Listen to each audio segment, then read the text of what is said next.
코로나가 본격적으로 퍼지기 시작했고 사람들의 사업과 직장이 어려워지면서 새벽과 저녁 미스바 기도의 시간마다 성도들과 국민들의 사업과 직장을 위해서 기도하다가 눈물이 났습니다. 처음에는 그저 막연한 마음으로 기도했는데 직업을 하나씩 떠올리며 기도하다 보니까 정말로 어려운 직업이나 회사가 많겠구나 하는 생각에 가슴이 아팠습니다. 저와 가까운 장로님 가운데 한 분은 학교에 급식을 납품하는 사업을 하는 분인데 그 사업이 하루아침에 멈췄다는 소식을 듣고 울컥했습니다.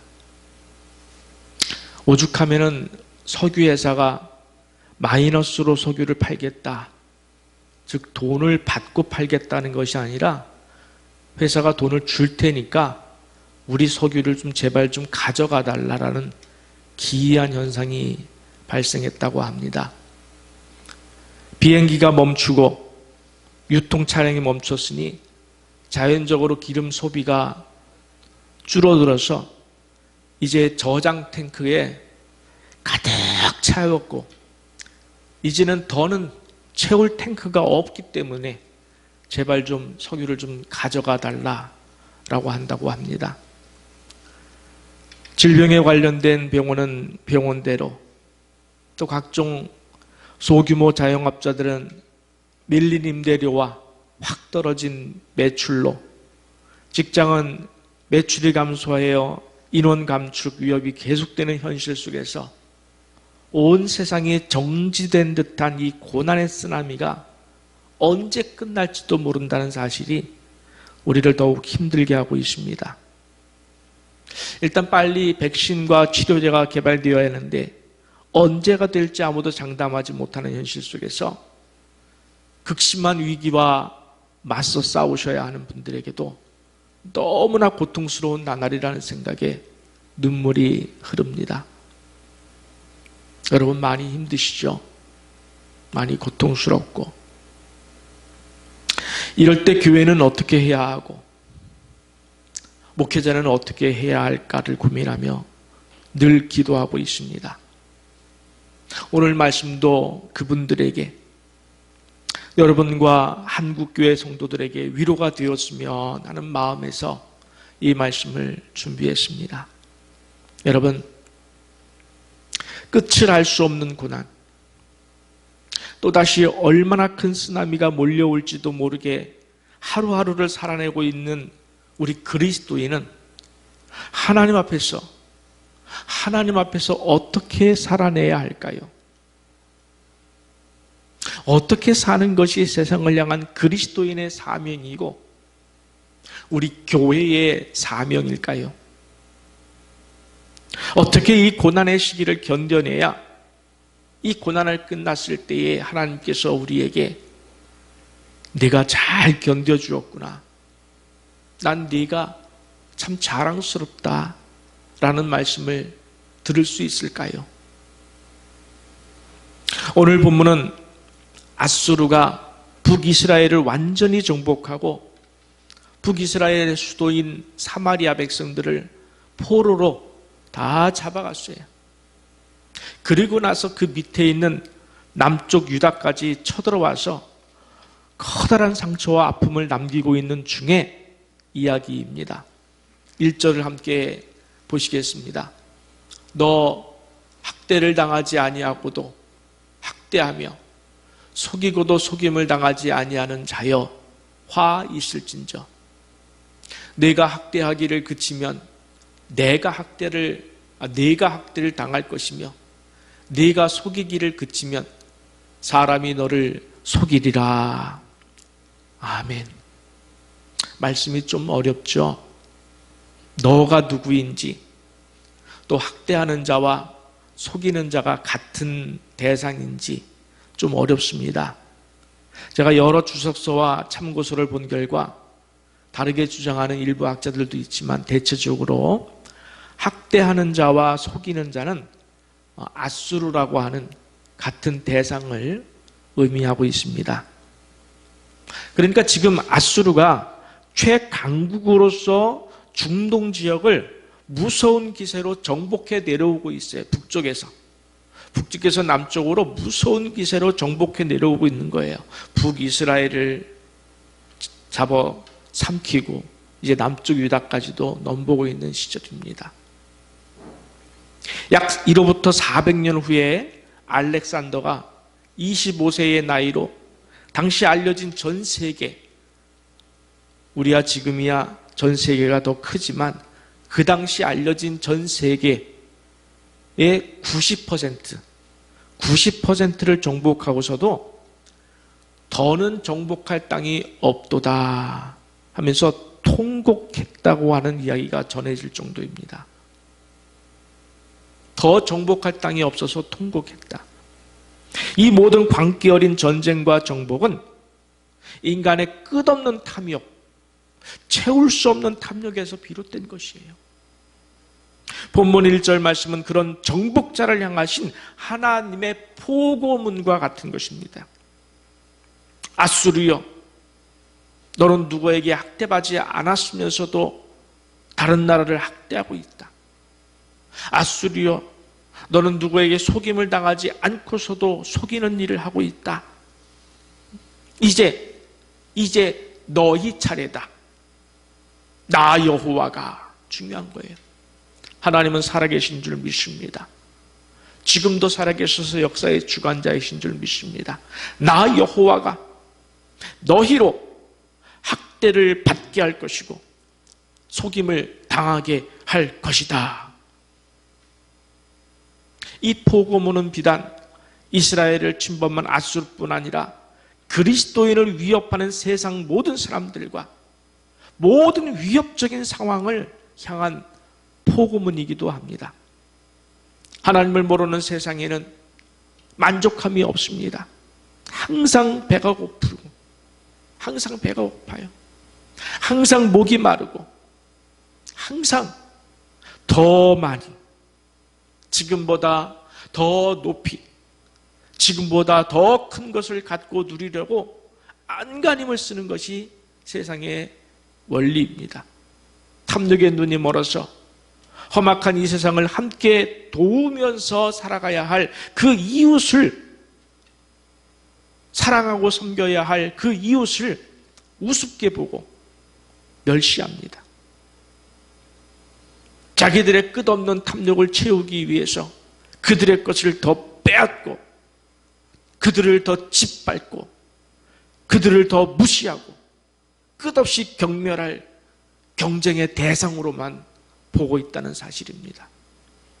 그래서 자기들을 학대하지 않은, 자기들에게 해를 입히지 않은 선량한 사람들에게 학대를 가하고 자기들을 속이지 않은 선량한 사람들을 속입니다. 스스로 탐욕과 교만과 자랑을 절제하면서 남에게 피해를 주지 않으려 애쓰며 사는 선량한 사람들 처지에서는 어떻겠습니까, 여러분? 너무 억울한 일 아니에요? 난 당신들에게 피해를 준 적이 없는데 왜 그렇게 나를 잡아먹으려고 안달하십니까? 억울한 거예요. 억울할 수밖에 없어요. 그 억울한 사람들에게 본문 1절은 바로 하나님께서 위로해 주시는 말씀이에요. 너 탐욕하는 아수르여, 너 탐욕하는 세상이여, 내가 이제 너를 치리라. 이제 너를 치리라. 내 백성을 보호하고 내 백성을 지키리라 라는 포고문이에요. 여러분, 이러한 세상의 탐욕과 고난 앞에서 그러면 우리는 어떻게 해야 할까요? 그들을 심판하시는 하나님의 포고문 앞에서 하나님의 백성들은 어떻게 해야 할까요? 물론 코로나19가 사람이 인위적으로 만들어낸 바이러스는 아니라고들 하지만 인간의 탐욕은 계속해서 자연을 훼손하고 먹지 말아야 될 동물을 잡아먹고 멸종 위기에 처하게 만들어서 결국 하나님께서 우리에게 허락하신 이 아름다운 지구를 병들게 만들고 있어요. 그래서 전문가들은 코로나19와 같이 인류를 공격하는 미지의 것들이, 상상도 못했던 것들이 계속해서 쓰나미처럼 몰려올 것이라고 예측하고 있습니다. 이렇게 우리가 감당하기에는 역부족인 세상의 고난과 위기 앞에서 하나님의 자녀들은 어떻게 살아야 할까요? 2절입니다. 여러분 함께 보겠습니다. 여호와여, 우리에게 은혜를 베푸소서. 우리가 주를 앙망하오니 주는 아침마다 우리의 팔이 되시며 환난 때에 우리의 구원이 되소서. 아멘. 여호와여, 여호와여, 우리에게 은혜를 베푸소서. 우리가 주만 앙망하고 바라오니 우리를 이 환난에서 구원하소서라고 기도해야 마땅하지 않겠습니까? 기도해야 마땅하지 않겠습니까? 이 환난의 시기에 하나님은 자기를 찾아 부르짖는 성도를 기다리고 하나님을 찾아오는 사람들을 기다리고 찾고 계셔요. 누가 나를 바라보고 기도하나? 누가 나를 앙망하고 기도하나? 누가 나를 향하여서 기도하나? 하나님은 찾고 계신다고 그랬어요. 그런데 이사야 선지자가 계속해서 경고하는 메시지들이 있습니다. 이사야 36장 6절을 보면은 보라, 내가 애굽을 믿는도다. 그것은 상한 갈대 지팡이와 같은 것이라. 사람이 그것을 의지하면 손이 찔리리니 애굽 왕 바로는 그를 믿는 모든 자에게 이와 같으니라. 아멘. 남유다는 북쪽에서 쳐들어오는 강대국인 아수르를 피하기 위하여 하나님께 부르짖은 것이 아니라 남쪽의 강대국인 애굽을 의지했습니다. 애굽을 의지했어요. 만약에 우리가 북한에서 쳐들어오면 여러분 마음속에 미국을 의지하겠습니까? 아니면 하나님께 먼저 부르짖겠습니까? 미국을 사용해서 우리를 지켜주시는 것도 하나님이시고 또 미국을 사용하지 않고도 지켜주실 하나님인 줄 믿습니다. 하나님은 천지를 지으신 하나님이 누가 없다고 해서 못하시고 누가 있다고 해서 할 수 있는 것이 아니에요. 우리는 어떤 위기에서도 사람을 먼저 바라보지 아니하고 물질을 먼저 바라보지 아니하고 오직 하나님, 그 하나님만 바라봐야 될 줄 믿습니다. 그래서 이것을 보신 하나님께서 이렇게 말씀을 하십니다. 아수르를 피하기 위하여서 남쪽 강대국 애굽을 의지했던 그 이스라엘 사람들을 향해서 이렇게 말씀하십니다. 이사야 30장 2절 말씀입니다. 그들이 바로의 세력 안에서 스스로 강하려 하며 애굽에 내려가서 애굽 사람들을 의지해서 스스로 강하게 하며 애굽의 그늘에 피하려 하여 애굽으로 내려갔을 때 그 다음 뭐라 그랬습니까? 나의 입에 묻지 아니하였도다. 나의 입에 묻지 아니하였도다. 누구의 입이죠? 하나님의 입에 묻지 아니하였도다. 하나님의 입에 묻지 아니하였도다. 기도하지 아니하였도다.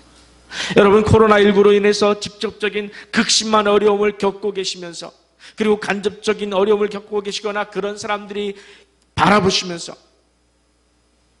처음으로 먼저 가장 먼저 하나님의 입에 묻고 계십니까? 하나님 이 코로나19를 왜 주셨습니까? 하나님의 깊으신 경륜이 무엇입니까? 저로 하여금 깨닫게 하여 주시옵시고 주여 제가 사업이 어려워졌습니다. 주여 제 직장이 어려워지고 있습니다. 주여 제가 아는 사람들 가운데 힘들어하는 사람이 많습니다. 주여 도와 주시옵소서. 말씀하여 주시옵소서 하면서 주의 입을 먼저 바라고 계십니까? 주께 먼저 기도하시고 계십니까? 아니면 정부나 지자체가 주는 도움만을 바라거나 도울 사람을 먼저 찾고 계십니까? 그런데 이스라엘 백성들이 하나님을 의지하지 않고 애굽을 의지했지만 하나님께서 그 애굽을 어떻게 만드신다고 했습니까? 상한 갈대 지팡이. 여러분 한번 생각해 보셔요. 갈대 지팡이. 상하지 않은 갈대 지팡이도 갈대도 지팡이로 쓸 수 없는데 뚝 분질러져 버린, 꺾인 상한 갈대 지팡이라고 그랬어요. 오히려 손을 찌른다고 그랬습니다. 애굽을 의지했지만 그 애굽이 자기를 찌른다고 그랬어요. 여러분, 세상의 물질과 사람을 의지하면은 그것이 언젠가는 독이 되어서 나를 찌를 수 있고 상한 갈대처럼 부러질 수도 있습니다. 일시적인 도움이 되는 것처럼 보일지는 모르지만 영원한 피난처가 될 수 없음을 믿음으로 고백하시기를 바랍니다. 저도 이번에 수원시에서 10만 원 주고, 근데 화성에 20만 원 줬다면서요? 여러분? 예? 아이고, 화성 사람들 지금 웃으면서 눈이 아주 그냥 수원에서 10만 원 주고 또 경기도에서 10만 원 카드로 넣어주니까 아이 좋더라고요. 예, 좋아요. 돈을 좋아하지 않는 사람은 없습니다. 그런데 좋은 것과 의지하는 것은 절대적으로 다른 것입니다. 함께 이사야 33장 18절 말씀을 보겠습니다. 내 마음은 두려워하던 것을 생각해 내리라. 잘 보십시오. 계산하던 자가 어디 있느냐? 공세를 계량하던 자가 어디 있느냐? 망대를 계수하던 자가 어디 있느냐? 같은 말이 계속되죠? 계산한다, 계량한다, 계수한다, 세어본다는 거예요. 여러분, 인생의 고난과 위기와 환난 앞에서 인간적으로 계산해서 나는 가진 것이 많으니까 걱정 없어, 그렇게 하면서 하나님을 찾지 않는 자들에게 하는 말씀이에요. 응? 너희가 계산하는 그 모든 것들이 헛되리라. 헛되리라. 1990년대 말 IMF 시대에 기름값이 치솟아서 리터랑 2,000원 중반대까지 이렇게 치솟았던 것으로 기억을 하고 있습니다. 요즘은 기름값이 많이 싸졌지만 지금의 한 2배 이상 이렇게 기름값이 올랐던 때가 있었습니다. 그러니까 사람들이 기름값이 너무 비싸서 웬만하면 차를 끌고 나가지 못했습니다. 그러니까 어떤 현상이 벌어졌느냐면 도로가 한산해졌어요. 그렇게 많던 차량들이 다 집에다 두고 도로가 한산해진 거예요. 누구만 잘 달리고 있느냐면 기름값 걱정하지 않는 부유층만 잘 달리고 있었어요. 그러니까 신문에 그런 내용이 한번 난 것이 저한테 기억이 납니다.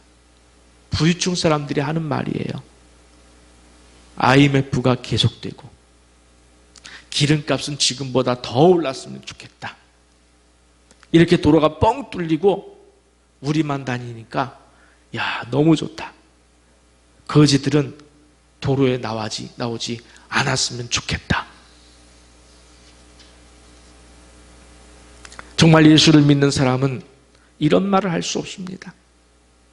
믿지 않는 자들의 이런 교만과 이기심, 탐욕과 배타심의 결말은 하나님의 저주와 지옥밖에 없습니다.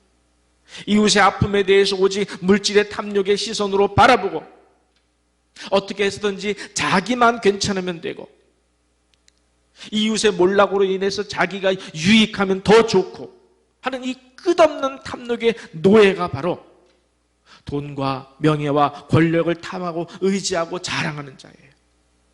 하나님께서 그런 돈과 명예와 권력을 탐하는 앗수르에 대한 선전포고령을 내리시니까 그들이 달아났습니다. 달아날 수밖에요.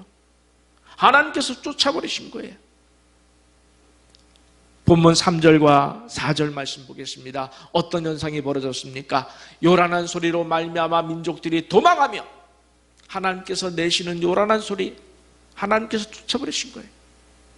주께서 일어나심으로 말미암아 나라들이 흩어졌나이다.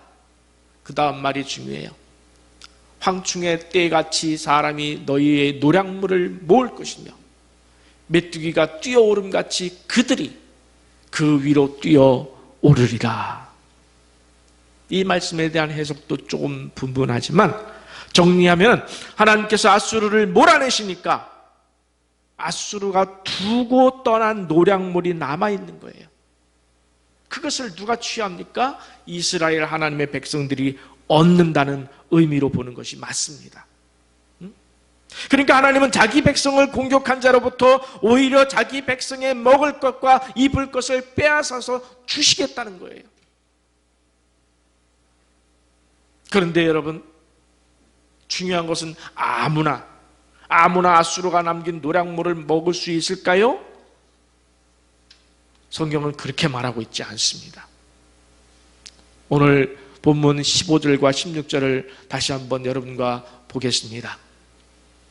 오직 공의롭게 행하는 자, 정직하게 말하는 자, 토색한 재물을 가증히 여기는 자, 손을 흔들어 뇌물을 받지 아니하는 자, 귀를 막아 피 흘리려 꾀를 듣지 아니하는 자, 눈을 감아 악을 보지 아니하는 자. 그 다음, 그는 높은 곳에 거하리니 견고한 바위가 그의 요새가 되며 그의 양식은 공급되고 그의 물은 끊어지지 아니하리라. 할렐루야. 여러분, 이렇게 살고 계십니까? 이 탐욕의 세계, 이기심이 가득해서 서로 먹고 먹히는 정글과도 같은 이 세상에서 하나님의 공의와 정의를 위해서, 하나님의 말씀을 위해서라면 용기 있게 싸우고 용기 있게 그 하나님의 말씀을 실천하십니까? 아니면 어떤 조그만 유익을 위해서 침묵으로 외면하며 그저 나만의 안위만 생각하며 살고 계십니까? 하나님은 어떤 사람을 좋아할까요? 하나님은 토색한 물건을 가증히 여기고 뇌물을 받지 않고 남을 속이는 소리에 귀를 기울이지 않고 눈을 감아 악을 보지 않는 자를 찾고 계신 줄 믿습니다. 돈에 눈이 멀지 않은 자, 명예와 권력과 이기심에 눈이 멀지 않은 자를 세우사 인정해 주시고 기뻐해 주실 줄 믿습니다. 얼마 전에 너무 살기 힘들다고 하신 분이 연락이 와서 아내랑 상의해서 돈을 보내주었습니다. 또 얼마 전에 문자 하나를 받았습니다. 어려운 교회를 돕고 싶은데 주변에 어려운 교회를 추천해달라는 문자였습니다. 그런데 추천하는 과정이 보니까 복잡하고 까다로웠습니다. 사람들이 이런 마음을 품을 수도 있겠다 순간 싶었습니다. 내가 받는 것도 아닌데 내가 받는 것도 아닌데 귀찮게 이걸 시간을 들여서 알아보고 또 이렇게 해야 하나. 그러나 제게는 정말 솔직하게 그런 마음이 정말 하나도 없었어요. 그것을 보자마자 즉시 전화해서 복잡하고 까다로운 조건들이 뭐고 이 과정을 어떻게 해야 되는지 다 알아봤어요. 30분 동안. 그리고 거기에 맞는 교회를 둘을 추천했습니다. 원래 한 교회만 추천하라고 했는데 너무 안타까운 마음에 두 교회를 추천해 주세요. 여러분, 이런 욕심은 괜찮거죠? 결과적으로 원칙대로 한 교회는 떨어지고 다행히 나머지 한 교회는 채택이 되어서 100만 원을 지급받을 수 있게 되었습니다. 너무 많은 교회가 추천이 들어와서 그 중에 떨어진 교회도 많은데 제가 추천한 교회가 한 교회가 되었어요. 그 목사님께 전화가 왔어요. 울먹이면서 목사님 너무 감사해요. 그러잖아도 지출할 부분이 있었는데 너무너무 큰 힘이 됩니다. 제가 했나요? 하나님이 하신 거죠. 저의 작은 희생과 섬김이 한 교회와 목사님을 위로할 수 있게 되어서 너무나 기뻤습니다. 우리 하나님은 바로 그런 자의 하나님이 되고 싶어 하십니다. 그들을 자랑스러워 하시길 원하십니다. 그래서 그들을 높은 곳에 세우시고 그들을 내 백성, 내 자녀로 인정해 주시고 그들의 요새가 되시고 그들을 매일의 양식과 물을 그들에게 한없이 제공해 주실 것이라고 약속하시고 계십니다. 여러분, 여호와여 여호와여 나의 주 나의 하나님 부르짖으세요. 그분이 여러분을 먹일 양식이 없겠습니까? 그분이 여러분을 먹일 물이 없겠습니까? 자기를 부르짖는 자에게 양식과 물을 끝없이 공급해 주시겠다 약속해 주신 줄 믿으시기 바랍니다.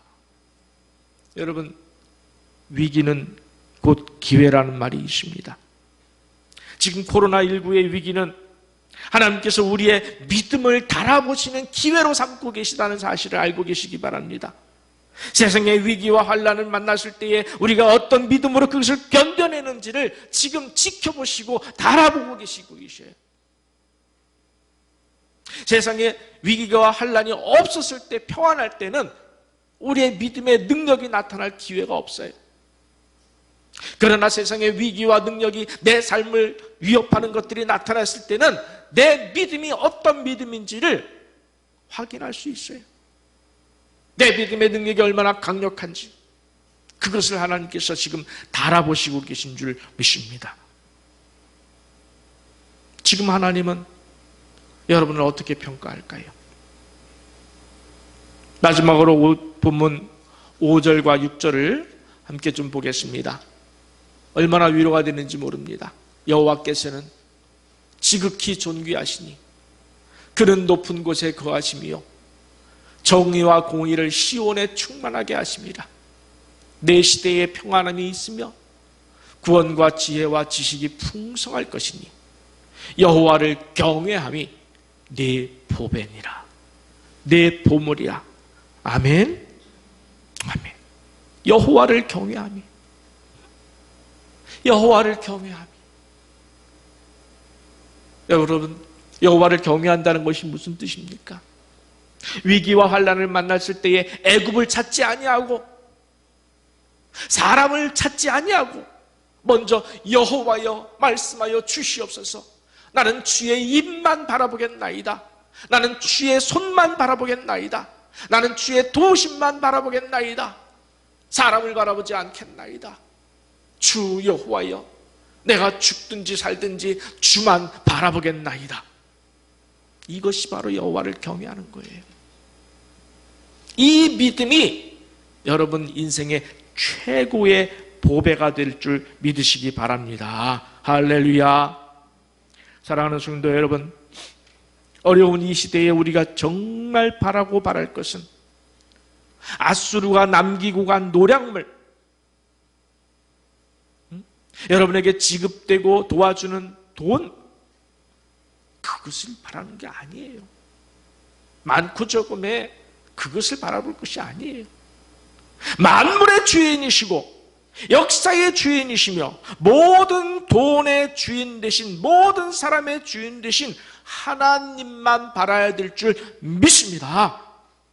그래서 그분을 온 마음과 목숨을 다해 한없이 경외하고 또 경외하고 또 그분을 찾고 또 그분을 부르짖고 하는 것이 내 인생의 최고의 보물이고 보배로 깨닫고 정말 마음에서부터 다른 것 바라보지 말고 오직 하나님만 찾고 바라보는 여러분 되시기를 간절히 축원합니다.